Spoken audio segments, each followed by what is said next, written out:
Alright, so I'm going to be continuing the transitioning from a beginner's method to an intermediate advanced method. So first off, we're going to start off with CFOP, which is cross, F2L, OOL, and POL. So essentially, what the steps are is first you solve the white cross, like that, where the cross is solved,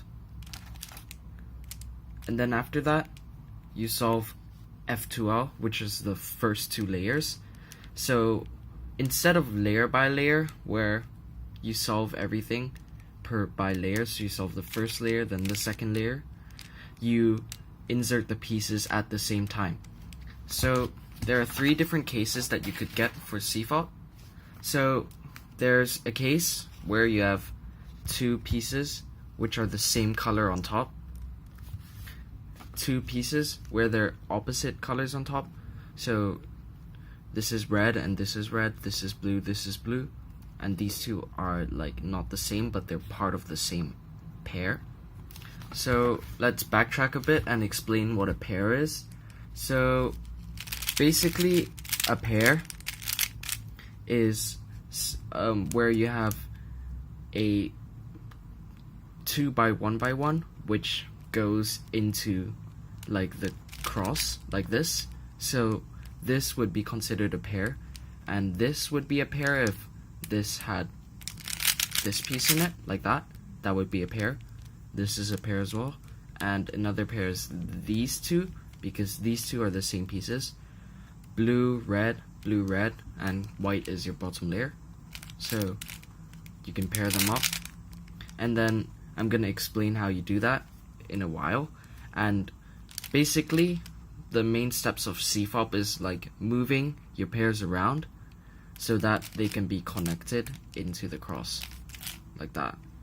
And then you have OOL and POL, which you could use your beginner's method for, and I won't be covering that.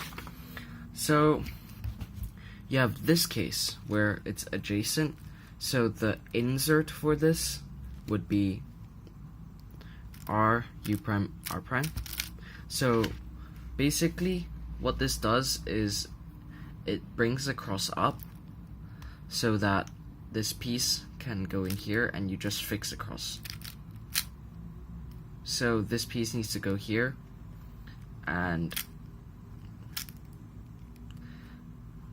you just do this, bring the cross up, or break it temporarily, move the piece in and bring it back down. So this case is similar thing. You break the cross, make sure these two are diagonal and this is over here. So you break the cross and you connect this piece with the cross and you fix the cross again. And for this, it's a bit different. You need more than 3 moves because white is on top here. So basically what you do is you're moving this into the case that I showed you here before. So you're basically making this into this and then solving it.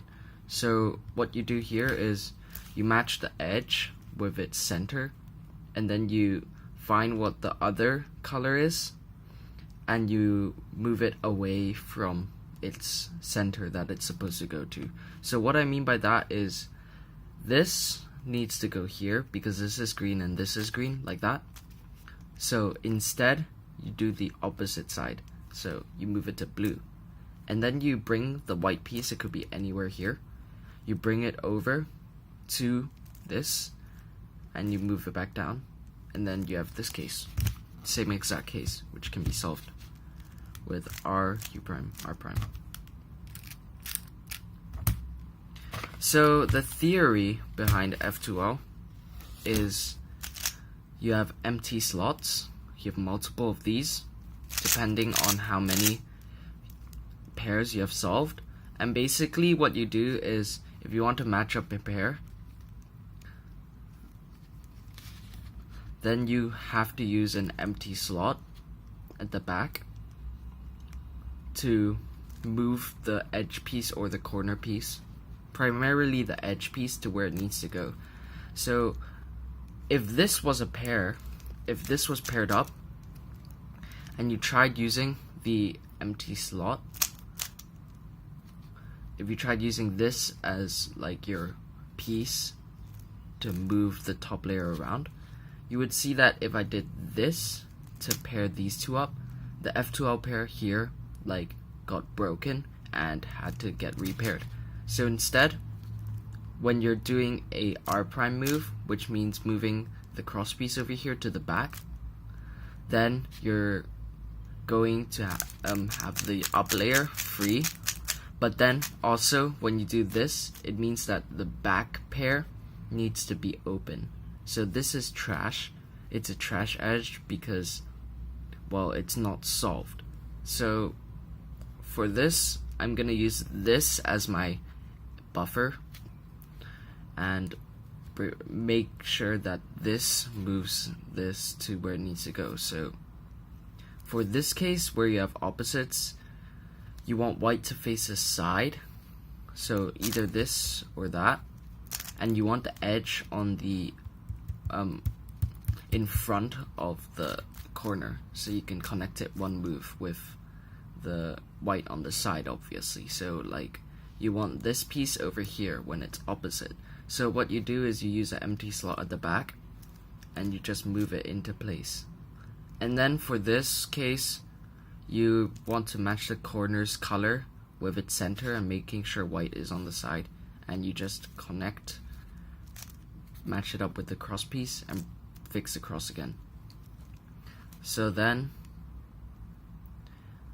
if you have a piece like this where an edge is already in its place, you can move the edge out of its slot, and then after that you can use this slot that you used just now to connect your pairs. So like that. Because these are same colors, you want this piece matching here. So there's one way to do it, and you could, when you do this or this, you're free to move the up layer. So basically what happens here is when you move it down like this, making sure that this is an empty slot, you're moving the edge piece so that when you fix across again, these two will match like that. And then basically you're connecting it. So this needs to go here, so you break the cross, match it up, and fix the cross again. Same thing here. You use an empty slot at the back, and then same color and bring it in. So there's basically a CFOP solve, and if you basically need more explanation, you could go on to Rito's hunting story. He has a really good tutorial there for F2L, so you should watch that video, and he uses analogies and stuff, so it kind of sticks in your brain for a bit. But now I'm gonna talk a bit about why you should use CFOP basically.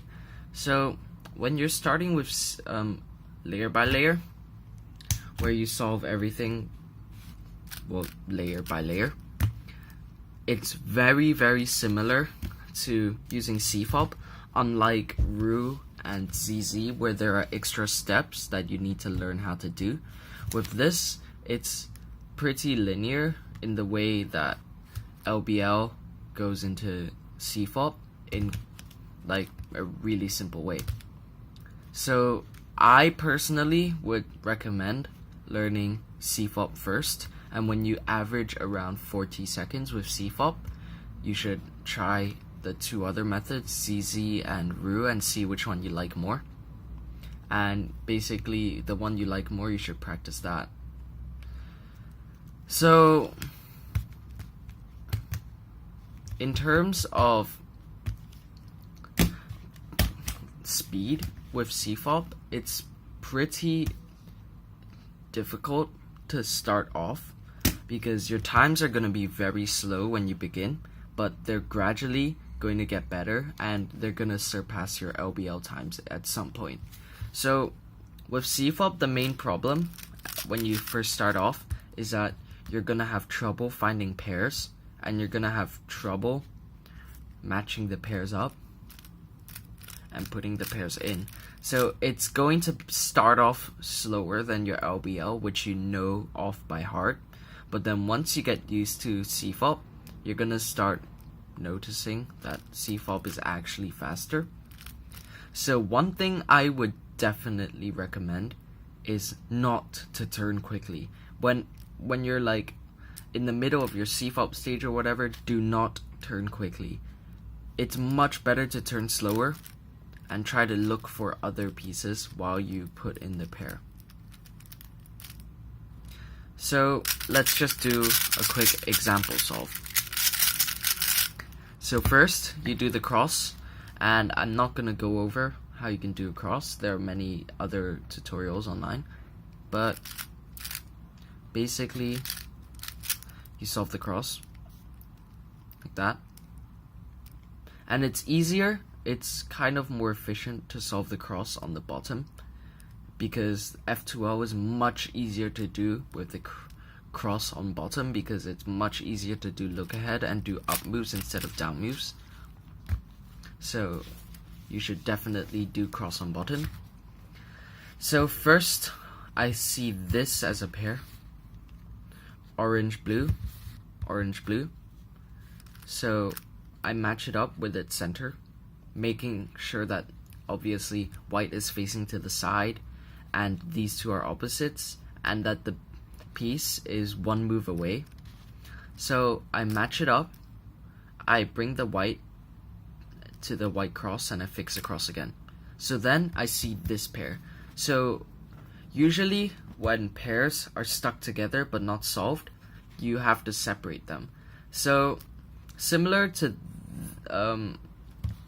this case, where you have something like a connection where these two are pairs, you just pretend that you need to basically do the opposite of what you do here and break the pair up.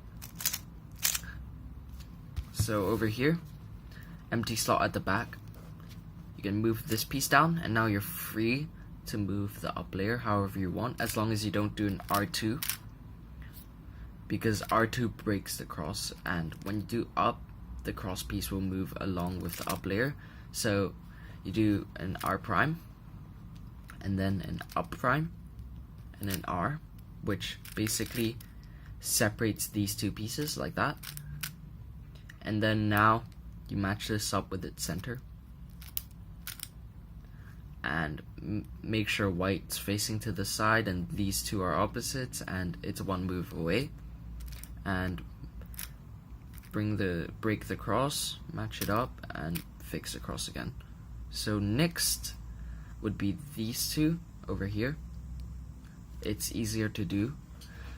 So what would happen here for me, I would do this, where because the edge is inside, I move the corner away, and then I bring the edge piece up and I move the up layer so that the edge and the corner aren't influenced when I bring the cross back down, and then I fix the cross again. And then I make sure the back is an empty slot, and then I connect them. So white to the side as usual when connecting, and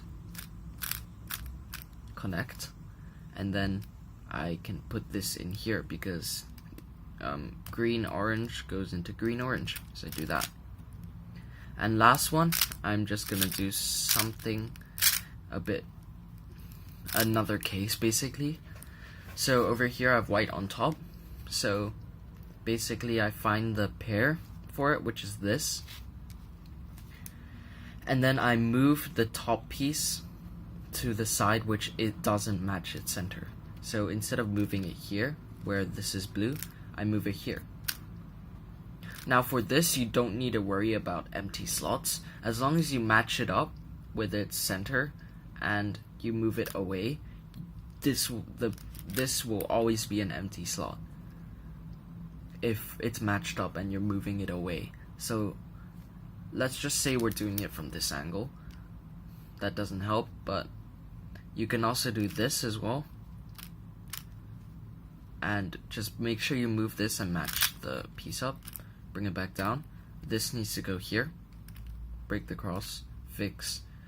Like match the white with the white and fix across. And now you have your OOL and POL. So yeah, in general, CFOP is a really good starting point, and most people should start off with CFOP. But basically, I would personally say you should go start off with CFOP, get to around 40-second average, and then try out other methods like CZ and RU and maybe Petrus if you're up for it. And you're gonna have to go through a few other steps like edge orientation, which I talked about in the introduction video, but you're gonna have to go through those. So CFOP is just a really simple starting point without many additions to make the process a bit more difficult. So yeah, in general, thanks for watching. I hope you enjoyed.